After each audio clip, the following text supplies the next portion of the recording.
Welcome to this fourth and final webinar of the series on pandemics in the ancient world. My name is Tyler Franconi. I'm your host here at Brown University in the United States. I'll introduce today's speaker, Dr. Marcel Keller, in just one moment, but I'd like to remind everyone about the basic details and structure of this presentation today. I know that this is old news for those of you that have been here before, but just in case anybody is new. First, the presentation is being simultaneously broadcast today on YouTube, where closed captioning is available. So if anybody needs or wants that, there should be a link at the top of your screen that you can follow through to that page. We're going to have some time for questions and discussion after Marcel's talk today.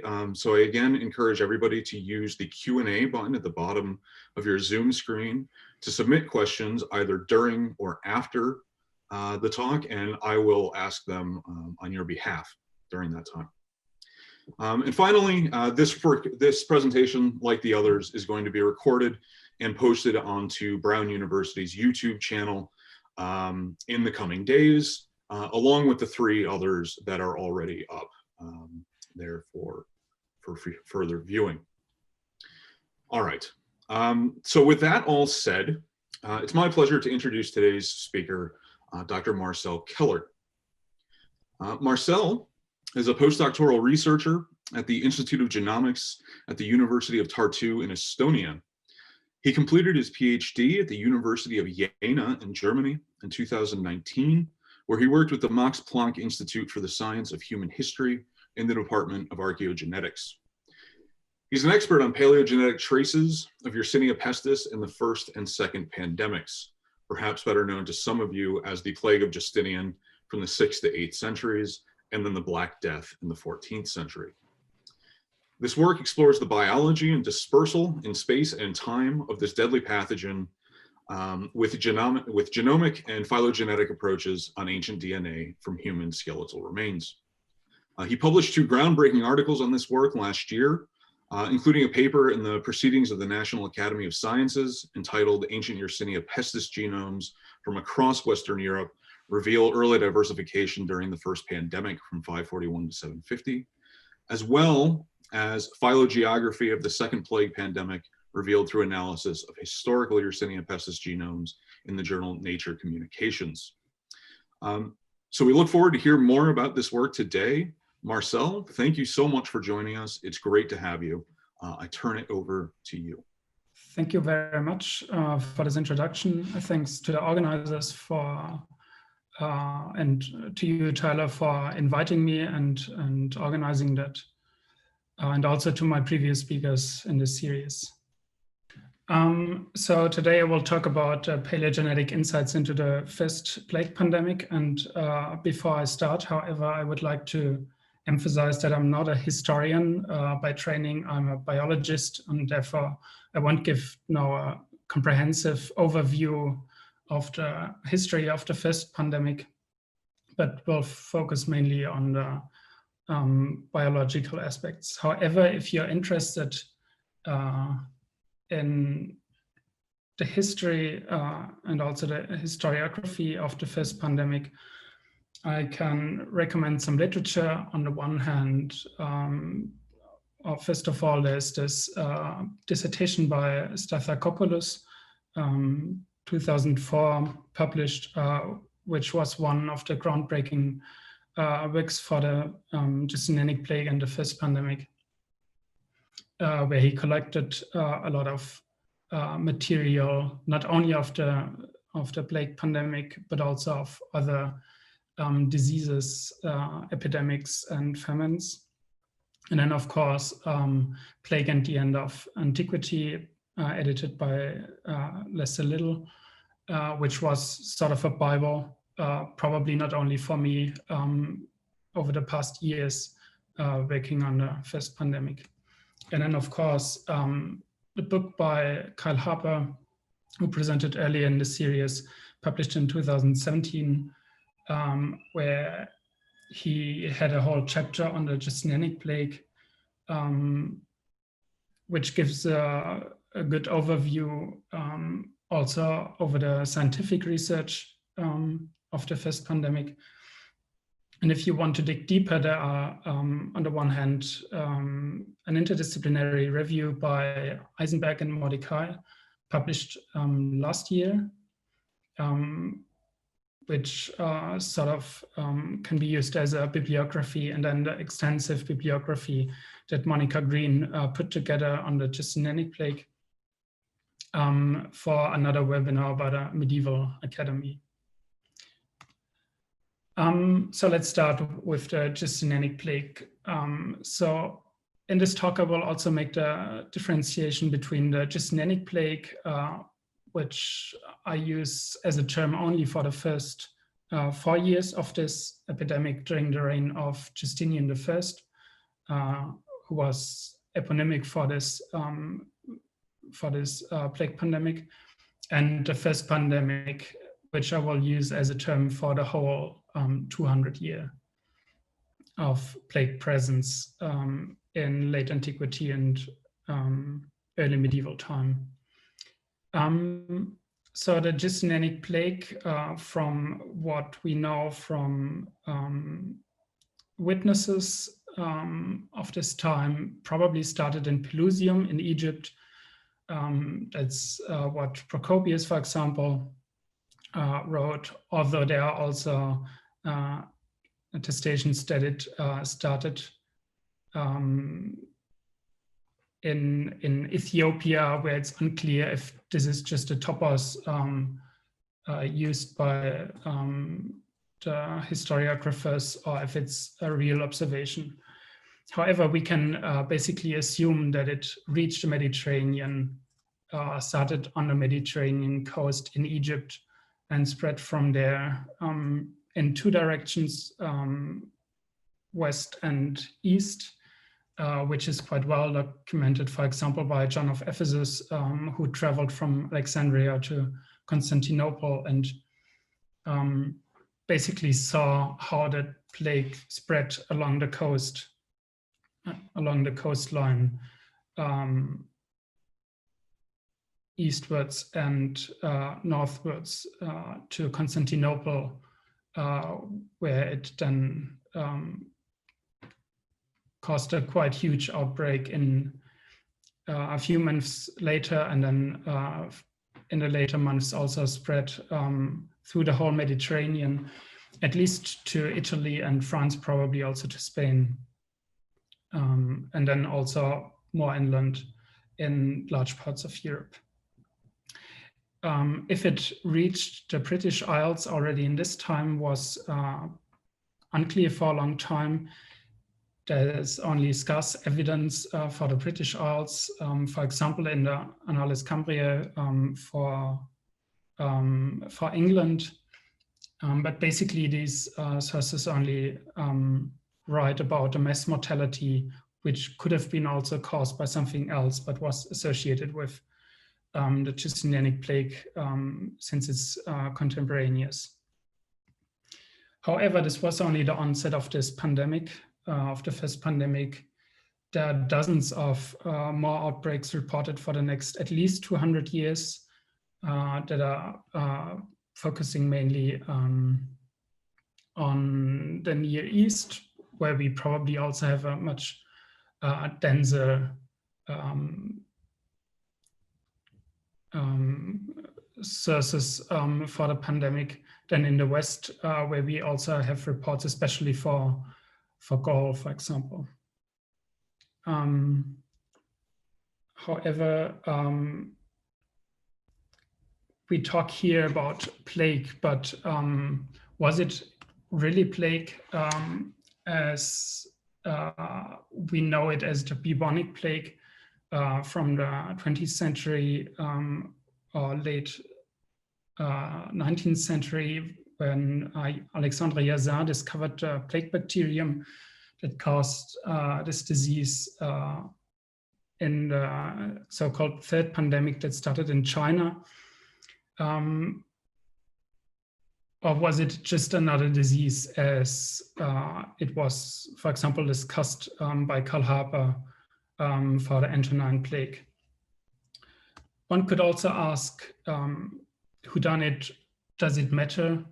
and there are indeed historians that discuss if it really matters, for example, on the most extreme, on this probably Karl-Heinz Leven, who wrote that maybe it's not at all as certain and maybe not as important what caused the Justinianic plague, if it was Yersinia pestis or not, as some historians of diseases excited about molecular medicine believe. Well, I hope that I can show in the following presentation why it matters. But to understand this quote, it's important to keep in mind what led to this resentment, which is mainly based on skepticism regarding retrospective diagnosis. This was for a long time done for ancient pandemics, primarily based on disease descriptions and depictions. Basically looking if the symptoms match what we know today from modern diseases. However, it's only one line of evidence. One could also look at paleopathology, so science on the skeleton, which however only works for diseases that leave traces on the skeleton because the human can survive for some time. This is, for example, the case for leprosy, like shown on this skull here. It's, however, not the case for a lot of epidemic diseases, such as plague. There are also attempts to look into the paleoepidemiology, where scientists try to characterize epidemiological key figures through, on the one hand, reports on how many people died, if it was more disease of the elderly, of children. Then also in later times, in early modern times, for example, where there are actual numbers where you can do statistical analysis. And then, of course, also on anthropological material like mass graves, where you can also look for age and sex distribution in this population of people who died probably during an epidemic. And then, of course, there's, as a completely independent line of evidence now, the possibility to analyze ancient biomolecules. So why are we interested in the causative agents of historical pandemics, and why does it matter? On the one hand, of course, there's mere curiosity, which is, I think, always a good case to do research. However, of course, it can also give new directions for research in other fields like history, archaeology, anthropology, paleoepidemiology, or even phylogeny, for example, giving insights into cultures facing epidemics with no or limited historical records. This is already the case for the Justinianic Plaque, where we have no historical records for some parts of Europe. But then especially for the periods before, like the Bronze Age or the Neolithic period. It allows also for comparative approaches when we know that the same causative agent caused different pandemics, as we know today from the first and second plague pandemics, where we then can compare how it spread, what are the differences, what are the similarities, also then in the human response to it. Maybe in the future, we will also can say more about the demographic impact, and then based on this, maybe contribute also to answers regarding the economic or social impact of pandemics. And just as an example, one could also ask questions when we know what caused the pandemics. How far historiographers, for example, use literary topoi in their descriptions, or if they are actually reporting actual observations that they observed themselves. But this research is not just like an auxiliary science as numismatics or many other disciplines contributing to historical and archaeological research. There's also purely biological interest in this research, which shouldn't be overlooked.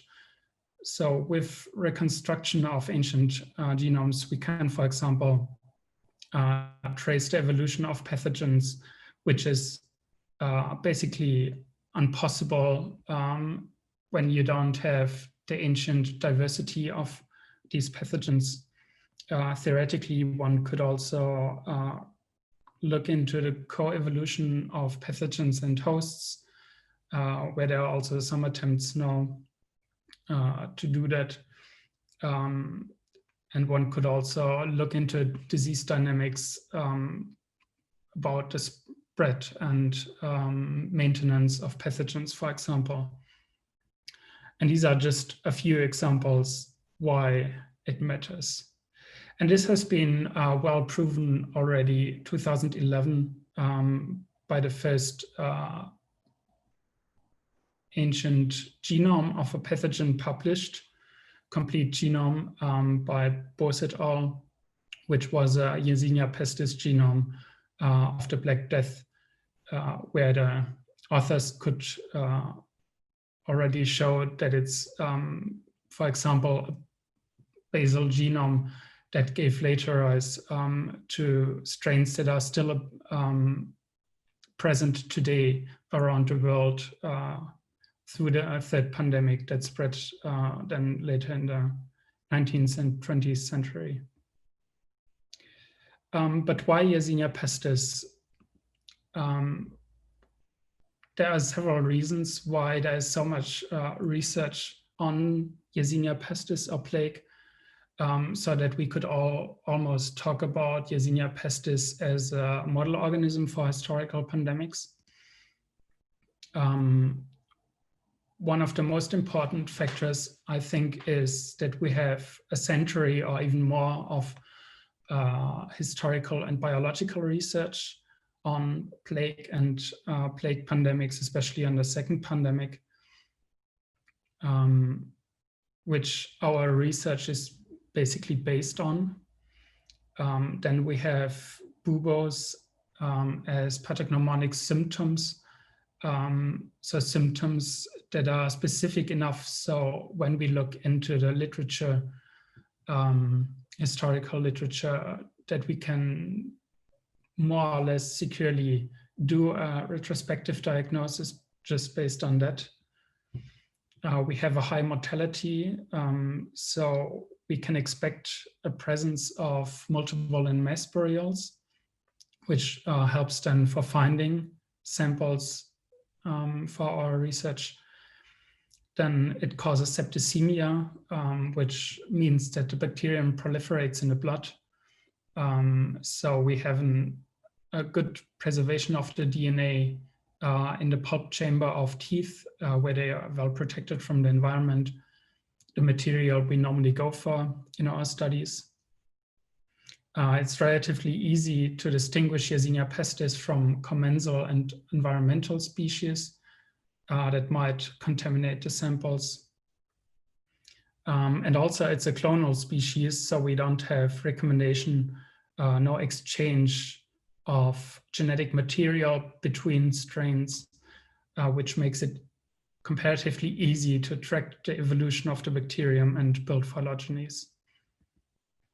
So based on that, with our research on ancient plague genomes, it was possible to show not only the presence of plague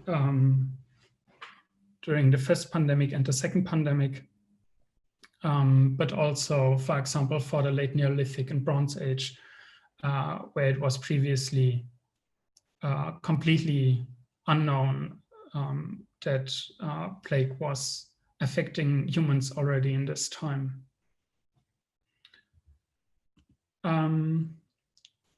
But before we move on, I would like to give a short introduction on plague itself as a disease.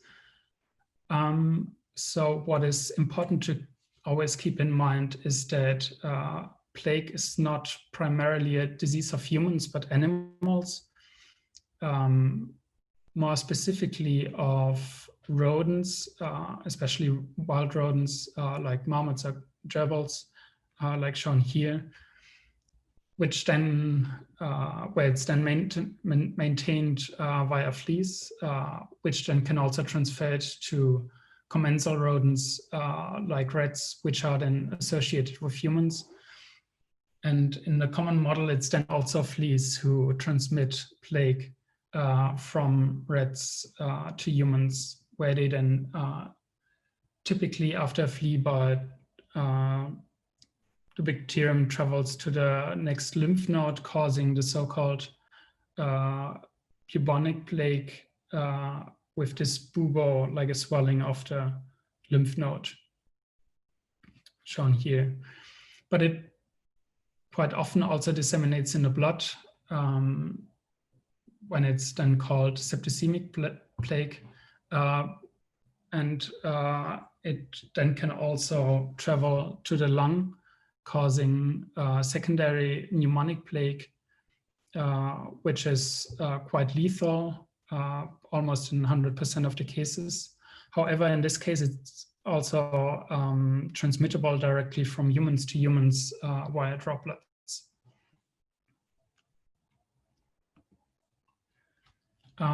So why ancient DNA? Why are we using DNA to trace the bacterium? There are some advantages of ancient DNA. On the one hand, it's highly specific. It can be amplified, so we can basically make copies of DNA fragments.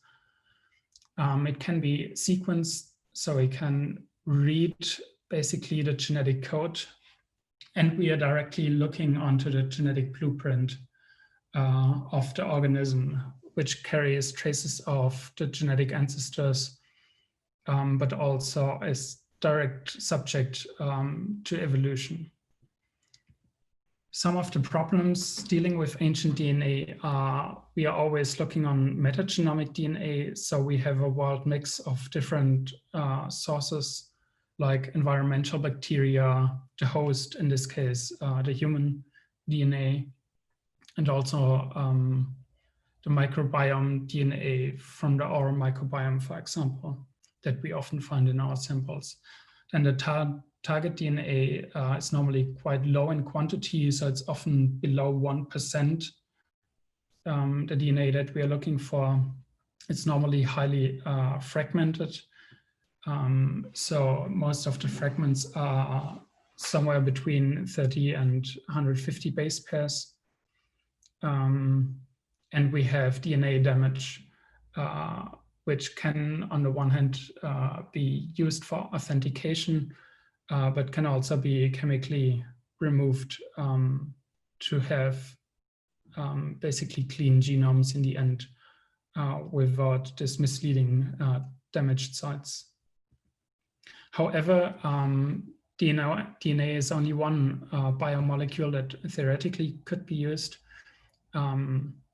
RNA would be very interesting since a lot of pathogens, like viral pathogens, such as the coronavirus, have an RNA genome. However, the problem here is that RNA is quite unstable, so we would not expect to find any RNA, authentic RNA from in ancient samples,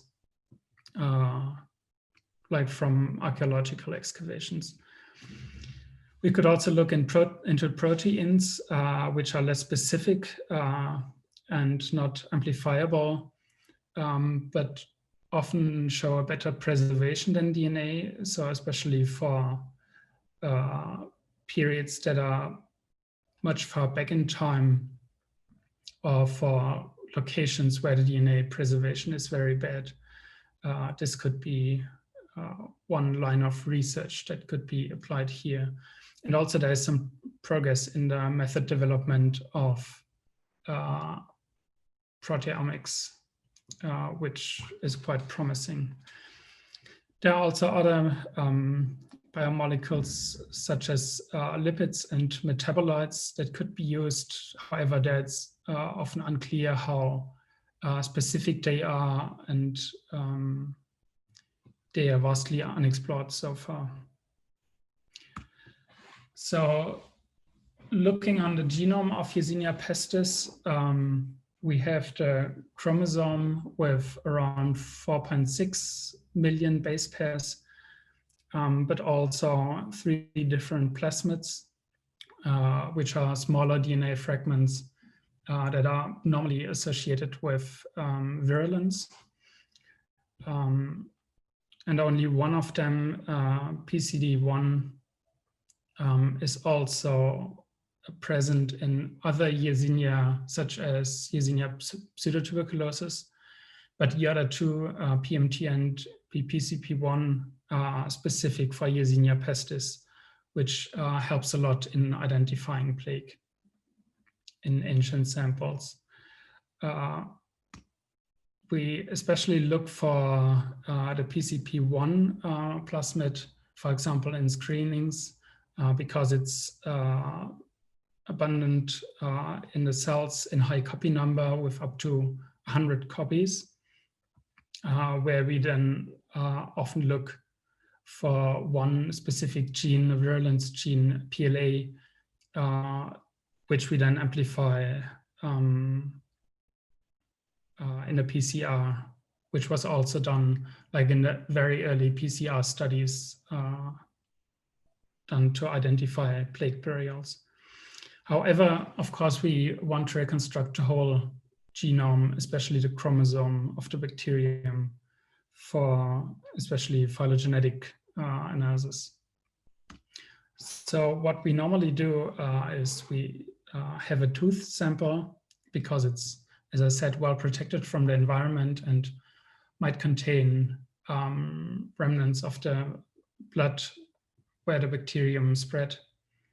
And so we use that to extract the DNA and build so-called libraries that are then amplifiable.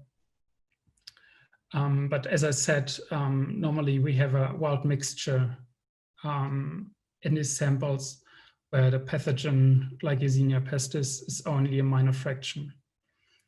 Therefore, what we then normally do is in solution or an array capture with probes designed for our target, which then gets fished out. So we have a much higher concentration when we then finally sequence these fragments. In the next step, we normally do mappings. So we align the individual fragments to a reference genome. And if we do that together with other genomes, like of modern and ancient samples, we can look into the different point mutations or SNPs, and based on that, build a phylogeny, like very simply here in a neighbor joining approach based on a distance matrix, but there are also other different algorithms to build phylogenies based on such alignments. If we then also include an outgroup, in this case for Yersinia pestis, we would use Yersinia pseudotuberculosis, so a distant relative of the organism we are looking into. We can then also root the tree when we then also finally get a temporal structure into the tree, and we can look in which direction basically this evolution happened and diversification of strains over time. So when looking into the first pandemic, one would probably assume that the first genome would be found somewhere in the Mediterranean.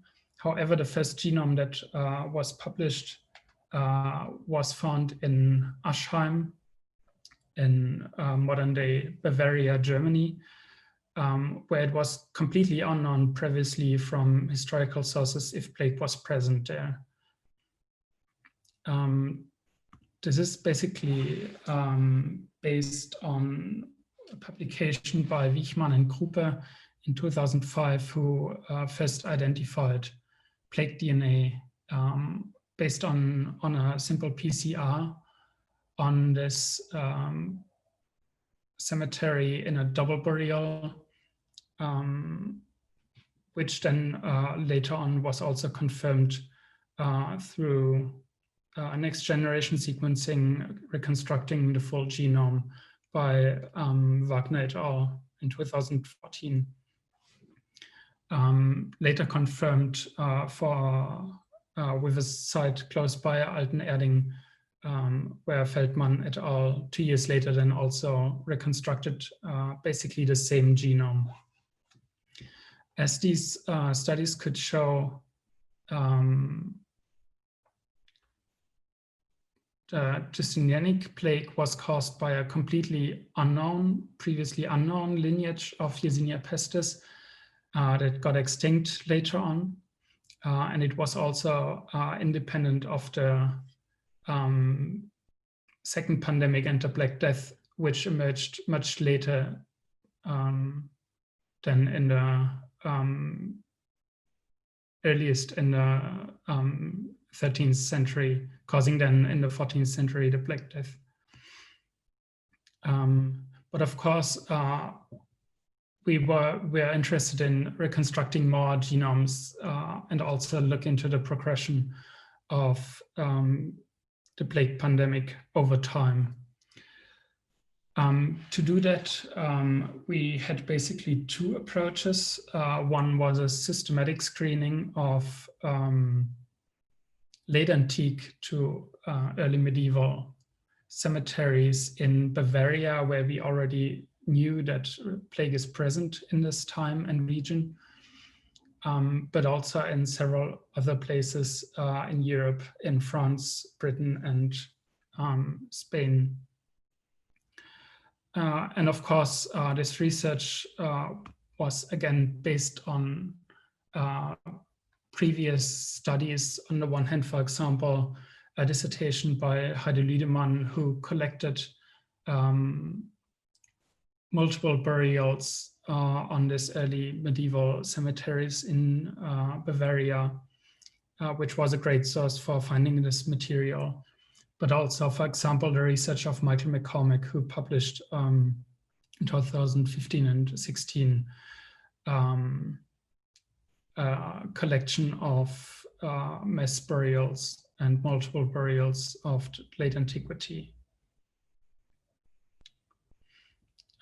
In the end, we were able then to find plague DNA on 8 sites, 4 of them in Bavaria, 2 in France, 1 in Britain, and 1 in Spain. And we were also able to reconstruct 8 genomes, so for all sites, but Waging in Bavaria, and for the site in central France, Saint-Delchard, we were able to even reconstruct 2 different genomes.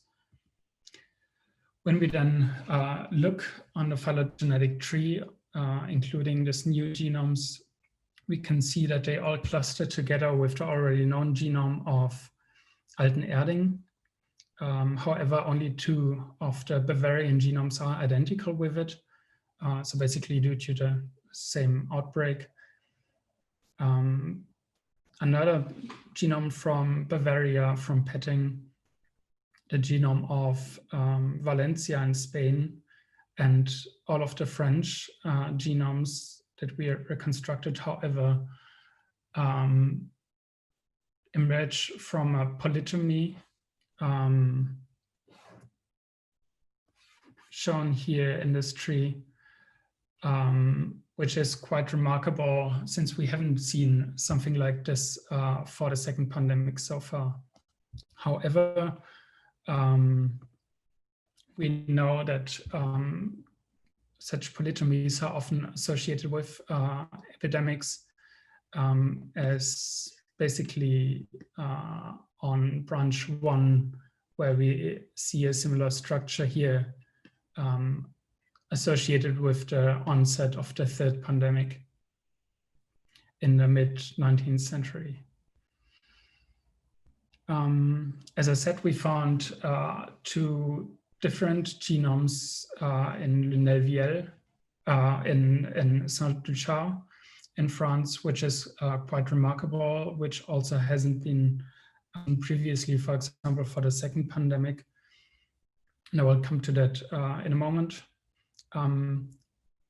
And we also found the first evidence for the Justinianic Plaque in Britain. So we can now say that already the Justinianic Plaque in the 540s must have reached the British Isles. This is not only based on the phylogeny, where we see that Edix Hill branches off very early in this cluster here, but also based on the archaeological and radiocarbon dating shown here in this plot, which corresponds quite well also with the phylogeny. So as we would expect, the younger strains that had more time to evolve here were found also in the sites that date later, which is especially true here for Saint-Luchard. So based on that, we can try to associate the individual genomes with outbreaks that are historically reported in Europe, as shown here in red. The ones in light orange are the ones that are only reported for the Near East. However, with the broad ranges of radiocarbon dating and archaeological dating, it is quite difficult to make this association, except for cases, for example, as Edix Hill, where the archaeological dating just reaches basically the year 550. However, for this late genomes from Saint-Luchard, we also made another observation, which is quite remarkable. Looking more closely into the genome, we found genomic deletion quite big with 45 kilobases, which was not present in this extent in any of the other modern genomes that we know, but also present in the late genomes of the second pandemic, such as Marseille Observance or London Bedlam, that were also published last year. So what we see here is probably a case of convergent evolution. So the same trait is evolved independently twice by this organism here. And we can only speculate what happened here and what caused this. Looking into the genes that are affected, we found out that 2 virulence genes are affected, 2 magnesium transporters that are important for the proliferation of Yersinia pestis in macrophages during the infection, at least in mouse models. However, we don't believe that it caused like a massive loss of virulence, since we found it basically in humans that died of plague, and also the plagues of the late second pandemic, such as in Marseille or in London, are not known for being less lethal than previous outbreaks. So it could be an adaptation to a new host, which is one of the hypotheses that we have, since both the first and second pandemic probably had a reservoir somewhere outside of the typical reservoirs today, be it in Europe or in the Near East. And that's one explanation why we don't find it today in modern strains.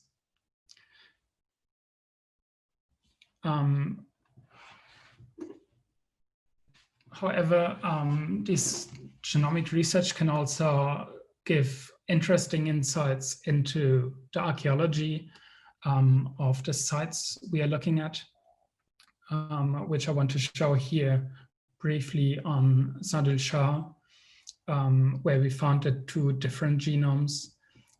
So here on this plot, on this map, you can see the cemetery, the main cemetery, which is enclosed by a trench, which was obviously used in later time for emergency burials during one or multiple plague pandemics, as we also find here multiple burials in higher number.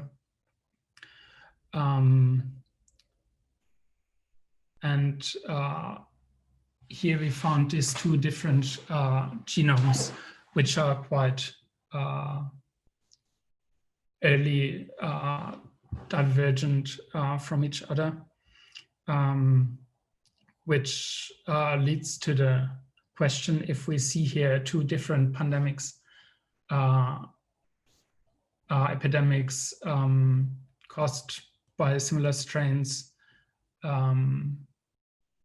where the local population used the same cemetery for burying the dead, or if we see a single outbreak with two different strains, which so far hasn't been reported, at least from ancient DNA. And also, if we then look into the historical sources, we see interesting similarities. For example, Gregory of Tours reports for the year 588, which is significantly earlier than what we see in Saint-Shah, probably, for the city of Marseille, so also in Gaul, which was affected in this year by plague, that it came again later on, months later, when the people who fled the plague to the countryside came back and then basically died during a later outbreak. And he also reports of a number of additional outbreaks over the course of the next years. So it's quite likely that we see something similar in Saint-Shah, so a local population affected by multiple epidemics over a short period of time. So from this very late first pandemic, I want to go to back to the very beginning, which is also one research question we looked into. So we know already from the modern diversity that origin of the lineage of Yersinia pestis causing then later the Justinianic plague probably emerged somewhere in Asia and Central Asia, as shown here on this map by Karl Harper. But then we have the very first outbreak in Pelusium, which is not really self-explanatory looking on the map, since one probably would assume if plague took the land route, it would probably affect Persia first. So there are also some contemporaneous reports, like of John of Ephesus, who wrote that it first affected what he calls India and Kush, which we can probably identify as Ethiopia and Yemen, which led then also to the hypothesis that maybe plague was introduced from port cities in India through the Indian Ocean and the Red Sea, reaching then Clysma, which is quite close to the Mediterranean port city of Pelusium. Then 2 years ago, there was a big publication of human ancient genomes, where the authors also included and published 2 plague genomes from the Eurasian steppe, where they made the claim that probably the Huns were carrying the Justinianic plague and brought it into Europe.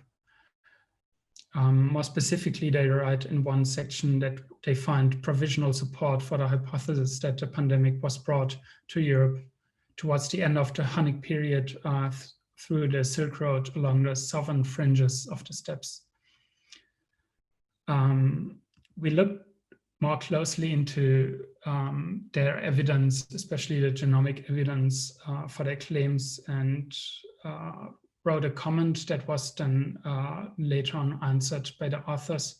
So if you're more closely interested into that, you can read that up in these publications. So basically, most of the argumentation is based on, as we think, a genome that was found here in the Caucasus region, DA 147, since, as I said before, we can assume that this lineage emerged somewhere in Central Asia, and this is where they found their oldest plague genome from, dating to the 3rd century, so significantly earlier than the onset of the Justinianic plague. So theoretically, we have a lot of possibilities how plague could have traveled over the next 300 years from Central Asia to Europe. And it doesn't disqualify at all the hypothesis of an import through the Indian Ocean and the Red Sea. If we would ignore this genome from the Caucasus region. However, the authors didn't really analyze this genome since it was in very low coverage. So it was our job to then basically to look into this genome in more detail. And what we found out, to our surprise, is that this genome doesn't fall anywhere close to this genome from Central Asia or the Justinianic genome from Alten-Erding, but it falls close to the Black Death genome, so either ancestral to that or then on the branch 2. So it also dates significantly later, so probably later than 1000 AD, and can't be associated with the Justinianic plague at all. And also looking on the divergence or the split between the Central Asian genome and the genome of Alten Erding, we could show that this must have happened at least 300 years before the onset of the first pandemic, or even 500 years before that. So we find basically no evidence for any claims that the Justinianic plague was brought along the steppe into Europe. And the hypothesis of a spread through the Indian Ocean and the Red Sea is still valid. But in this context, it's also important to have in mind the differences between the ultimate origin and the proximate origin, as some authors call it, as I would phrase it, the origin of the strain and the origin of the pandemic. So this doesn't necessarily equal each other. Since the strain, for example, for the Justinianic plague emerged much earlier than the pandemic comes into sight in the Mediterranean and in Europe. And what is quite interesting in this context is a study that was also recently published by John Mulhall, Plague Before the Pandemics, where he looked more closely into the medical literature previous to the first pandemic, and could identify that Rufus of Ephesus already must have seen, or at least is citing, other medical literature observing something that looks very similar to bubonic plague in Egypt and Syria and Libya. So based on that, we could assume also to find Yersinia pestis already somewhat like 500, 400 years before the onset of the Justinianic plague in the Mediterranean region, which then opens again the question of an origin maybe in Africa. So it could be theoretically possible that plague, after traveling through the Indian Ocean, was able to establish a new reservoir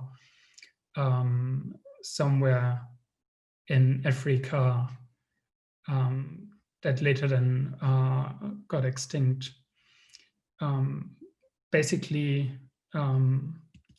following also the idea of Monica Green putting Africa back on the map of the first and second pandemic. So far we don't really have any evidence, historical or genetic evidence for this hypothesis, but this is definitely one of the future research directions, I would say, for research on the first pandemic. So after all of that, what are the current discussions? What could be the future research on plague? Last year, Lee, Mordecai, and Melle Eisenberg had a few publications rejecting basically the hypothesis of the devastating impact of the Justinianic plague on the late antique world and early medieval world. Also then later calling it the inconsequential pandemic, which was then later contested, for example, by Misha Meyer in a reply. They try also, I mean, they primarily argue based on the historical research, questioning, for example, the reported numbers of deaths in Constantinople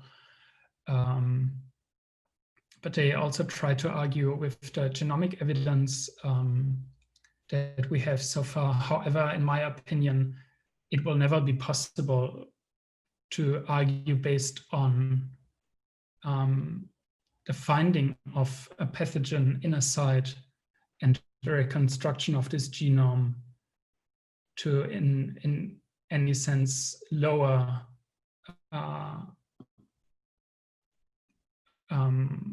the effect of the plague that it could have had on this population.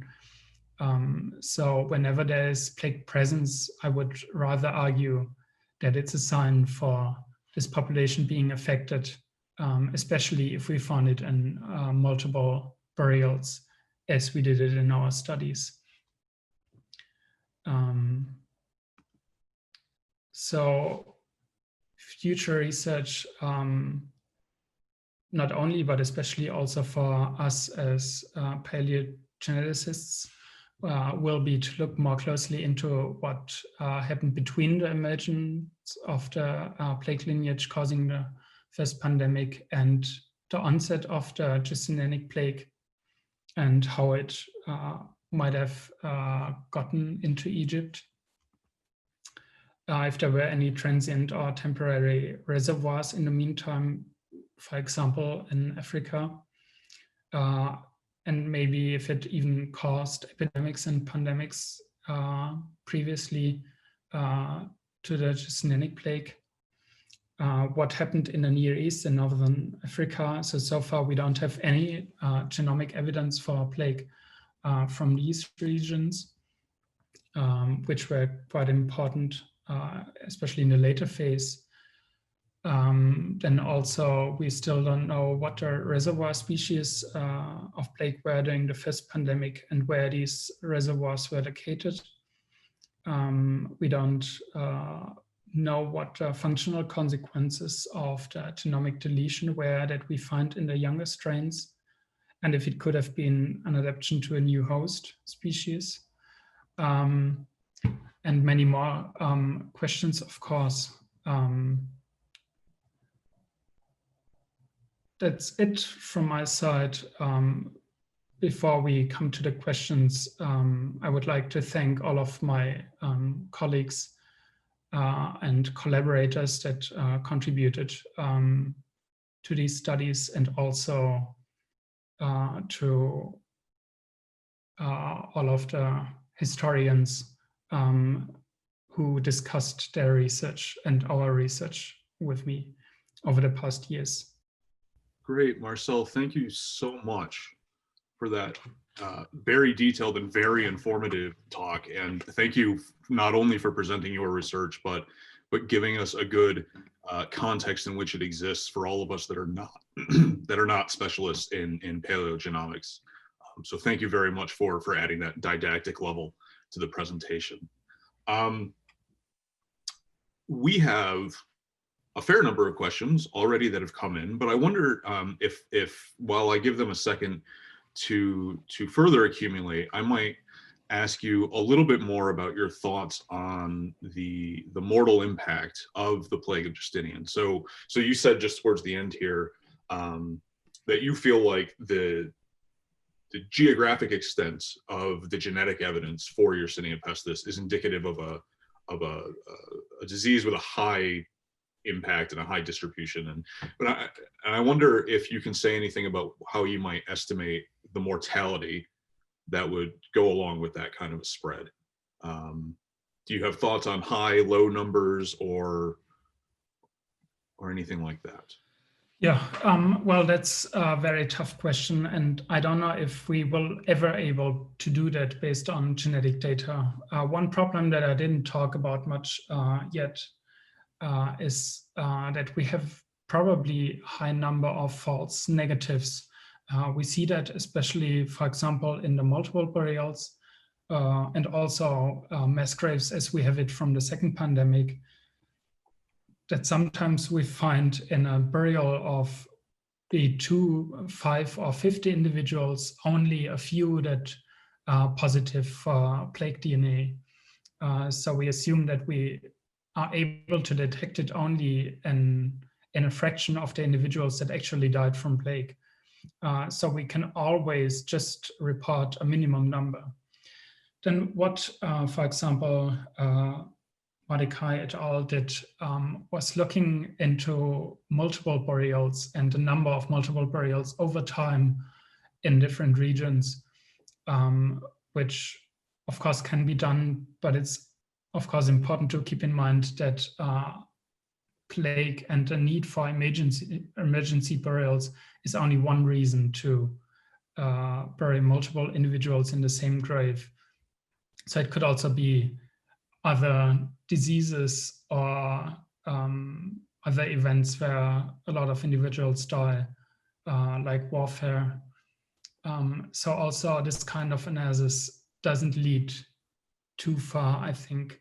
Also, since we know, for example, from Edix Hill now, that we can also identify plague in single burials. So we are just looking into double burials and mass burials because we assume that this could be due to an epidemic event. So we just think the likelihood of finding something there is higher, but theoretically we could also screen all of the single burials. So it's just a matter of saving material and saving money that we don't do that. Right, which are clearly very important factors in this process. I wonder, actually, since you just said that, one question that I had is from an archaeological perspective. Is there anything that those of us that excavate human remains, are there special protocols or special precautions that we should be taking in the course of these excavations before, turning the remains over to paleogeneticists? Are there different things that we need to do? And can you say something about those for so that we can all feel a bit more educated about that? Well, it's always good, I think, to take samples quite early in the process, and some people also, like some collaborators, basically take samples on the excavation and put them in the freezer until they send it to us, which they do in specific contexts where there's a strong indication for an epidemic or pandemic context. But to be honest, there hasn't been much systematic research on DNA preservation and the conditions how the sample were retrieved and stored. But in general, lower temperature is always better for the DNA preservation. So it's hard to say. One problem that we normally don't have is contamination. At least we don't have to worry about contamination from human DNA with Yersinia pestis.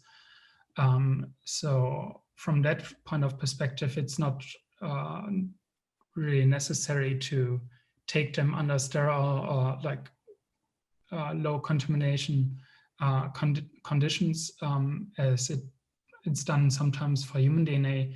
However, maybe other researchers want to look into the human DNA as well, especially if we want to do research on the hosts and maybe evolutionary trajectories in the hosts.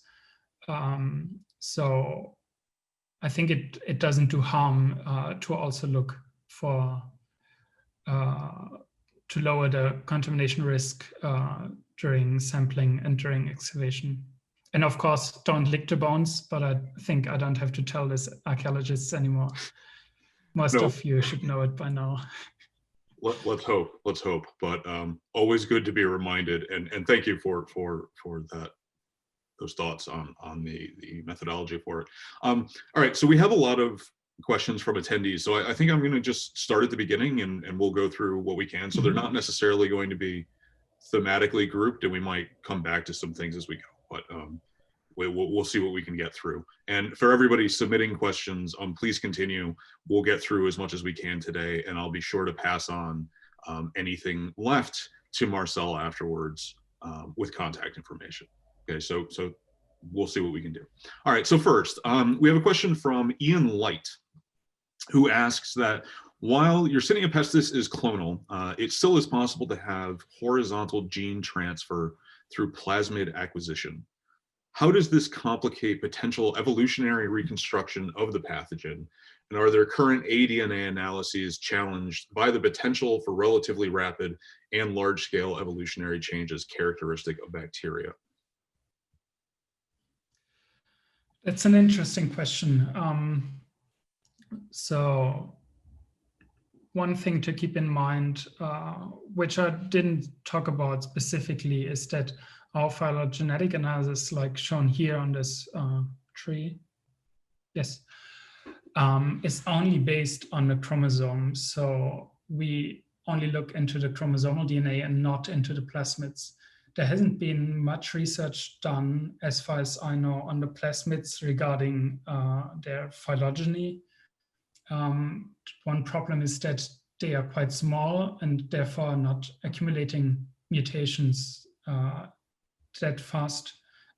So we wouldn't expect to have like such a fine structure in the phylogenetic tree of a plasmid as we have it in the chromosome. But theoretically, this could be done.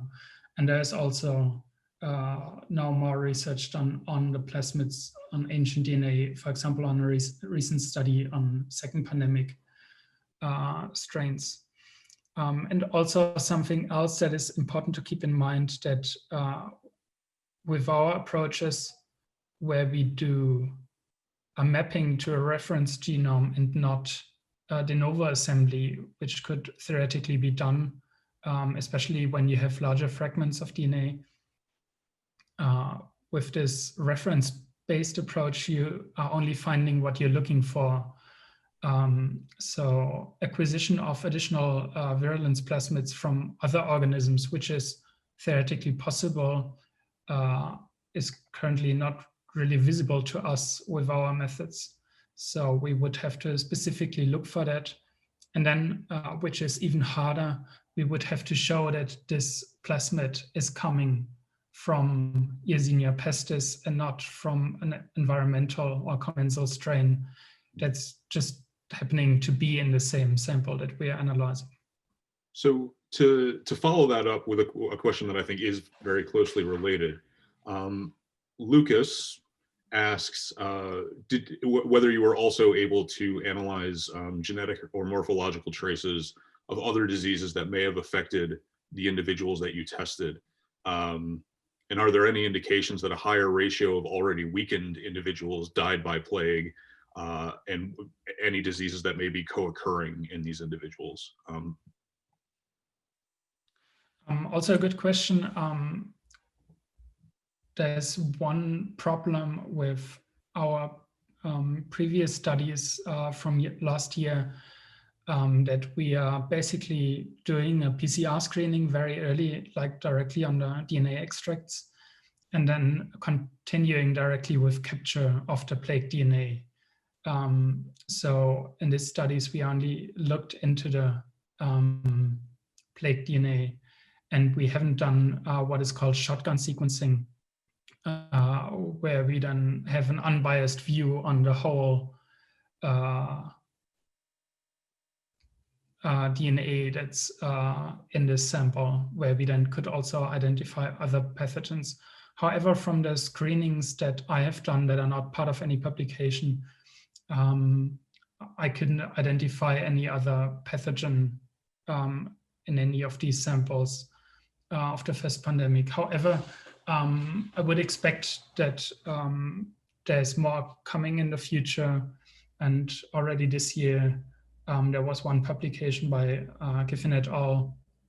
On a second pandemic sample where we have a co-infection of plague and treponema.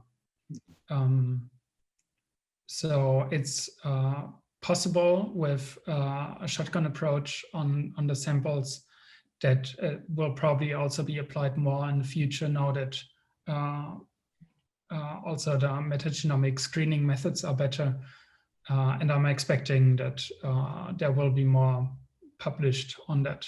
However, then to make any conclusions of syndemics, like multiple different pathogens causing pandemic spreading in parallel, this is of course much more complicated and needs like more samples to make any claims like that.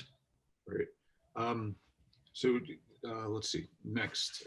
So maybe just to build on that as well, Matilda asks whether it's possible to determine whether an individual actually died from Yersinia pestis or another disease that's tested, or whether they were just simply infected with it and may have survived.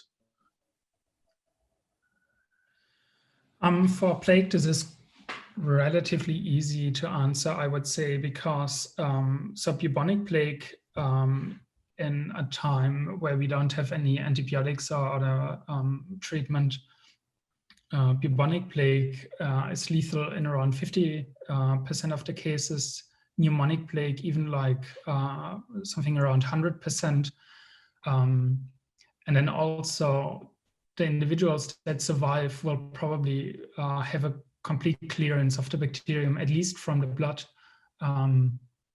So we wouldn't expect to have like continuous infection going on in these individuals. At least this also hasn't been described in the literature so far.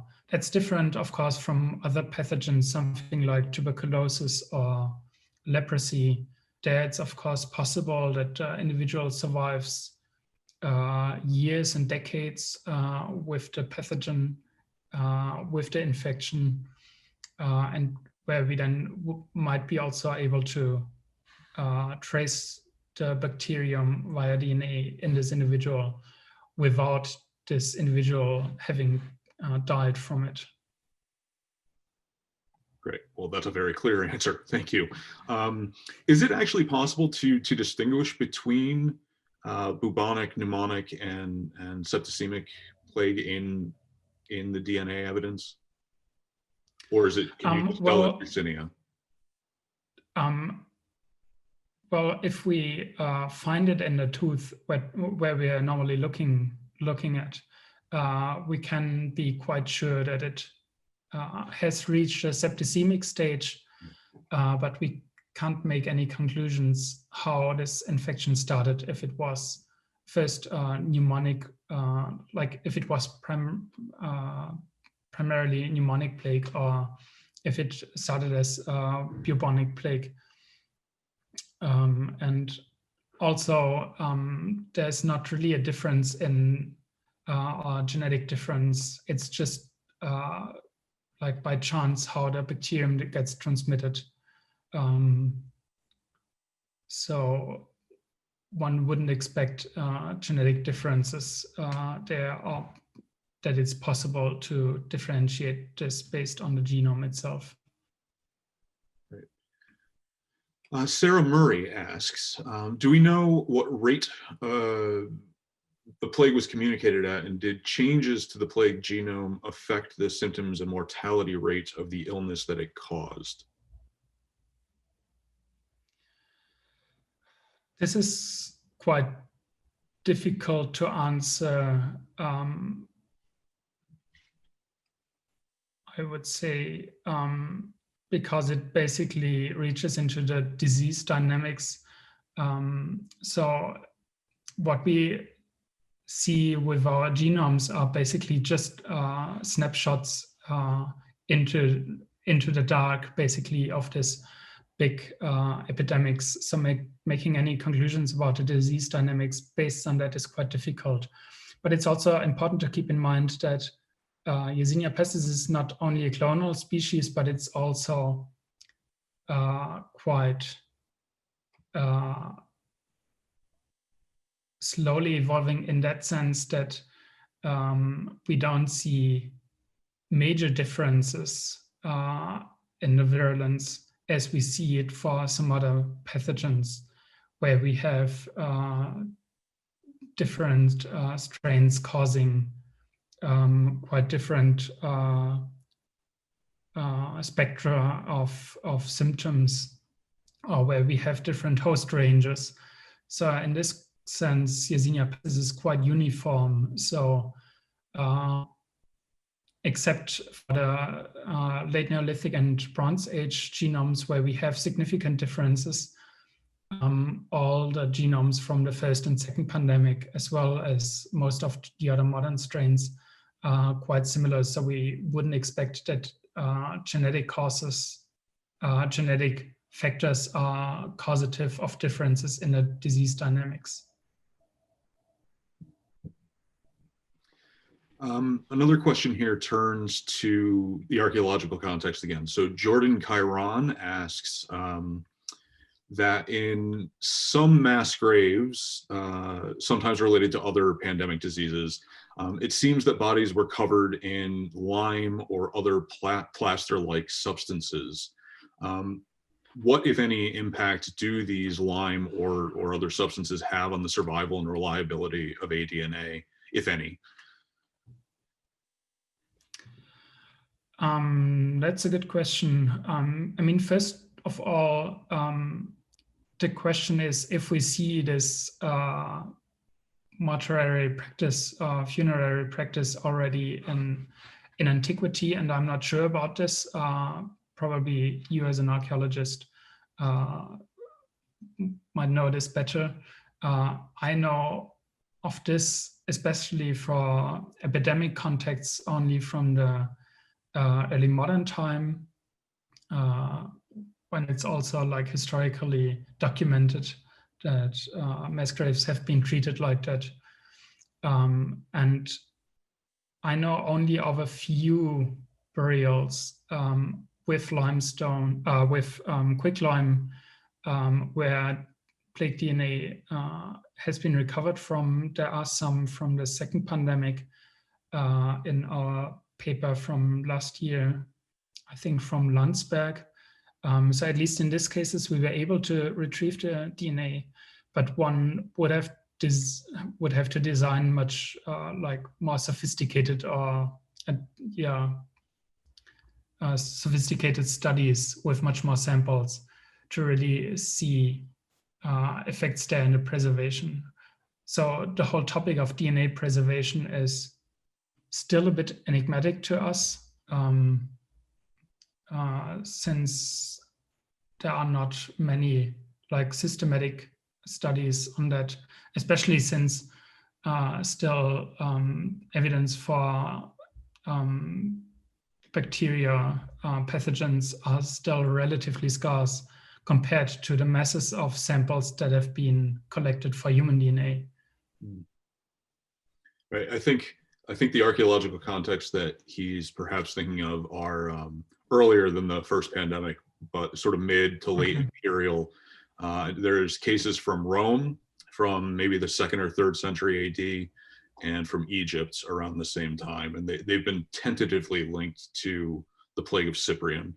But it's not entirely clear yet what they are. So I think that's where that question's coming from. Okay, let's see. Moving on. I think we probably have time for maybe 1 or 2 more. So let's see, is there any evidence? This is from Sean McKinnon. Is there any evidence for a reduction in virulence of Yersinia pestis over the centuries? And can genomic evidence for virulence be used as a proxy for estimating mortality rates?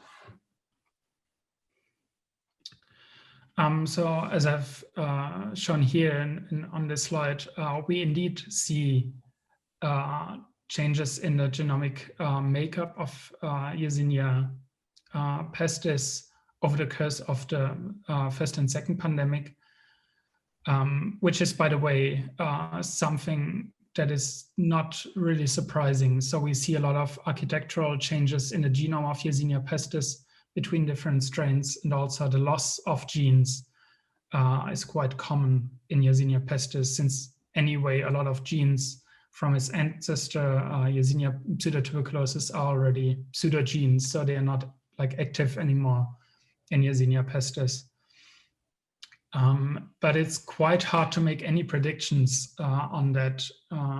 Basically, what should be done and what might be done in the future is doing functional studies, basically knocking out these genes that are missing here, for example, in a modern strain and testing it in a mouse model or another animal model. But also in this case, it's important to keep in mind that on the one hand, pestis, Yersinia pestis, is primarily a disease of rodents, and also different host species might behave differently regarding such mutations. And then also, of course, it might affect the arthropod vector like fleas and the transmittability between different mammal hosts. Actually, that's a perfect place to leave off for the very next question, which I think will probably be our last. Okay. Louis Duplessis asks, well, states first and then asks, I think humans are mostly dead-end hosts for Yersinia pestis, so I wouldn't expect to see any adaptation to human hosts. But I think there's more likely to be an adaptation to, exactly as you were just saying, alternative hosts, rats, cats, dogs. Are there any hypotheses about host adaptation or alternative hosts to maybe just build on what you were just saying there? Yes, I mean, I would basically say, yeah, it's true. Hosts, humans are mainly dead ends for Yersinia pestis. I mean, it might happen that it gets transmitted back to an animal, but this will be negligible, I guess, in most contexts. So if we would see any host adaptations, we would probably see it in animals. However, also here, the study design is the biggest problem. I mean, one could look only into modern populations of this host, if it's rodents or like wild rodents or rats. But then one would have to find like a population that was exposed to it and that another one that was not exposed to it. I think it has been shown for rats in Madagascar, for example, that there is an adaptation in the sense that with the presence of plague, they get more immune to it, so they can carry plague without dying immediately from it.